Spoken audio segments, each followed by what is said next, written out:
les thèmes de cette réunion, comment se structure l'univers de la communication des produits pharmaceutiques sur Internet, comment classifier et quantifier automatiquement le discours des internautes sur les produits, et comment ces nouveaux outils peuvent-ils aider à planifier la communication dans le monde des laboratoires. Moi j'aime bien dire, notre métier, c'est rendre du texte calculable. Avec un texte que fait un ordinateur, il sait l'imprimer, il sait chercher les mots qui sont dedans, il sait faire des choses comme ça, mais il ne sait pas dire, ben voilà, dans ce texte-là, ou dans cette masse de texte, je peux déduire qu'il y a un avis positif, il y a un avis négatif à propos de telle ou telle marque. Internet, c'est un gros machin, on sait que c'est très riche d'informations, et aujourd'hui, la problématique principale, elle est bien de comprendre ce qui se passe, d'avoir une vision globale et surtout organisée et structurée.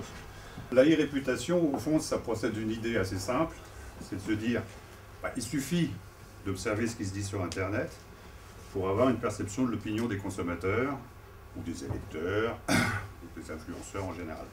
Quand on est dans des métiers de type sondage, la première chose à faire, c'est construire un échantillon représentatif. Sur Internet, on ne sait pas ce que ça veut dire, puisque déjà les frontières bougent en permanence, et donc on ne peut pas construire un panel stable. On est condamné à analyser le plus de données possible.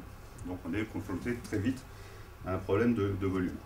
Deuxième problème, entre un tweet sur Twitter, un commentaire sur un forum, un article dans un journal en ligne, la structure de l'information est très différente.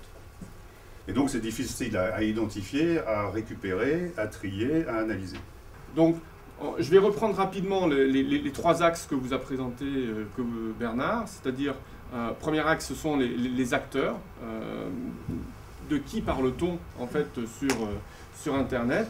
Le deuxième axe, ce sont les sources, c'est-à-dire où est-ce que l'on en parle? Et le troisième axe, ce sont les thèmes, ce sont les sujets que l'on va également voir ensemble. Alors, première chose,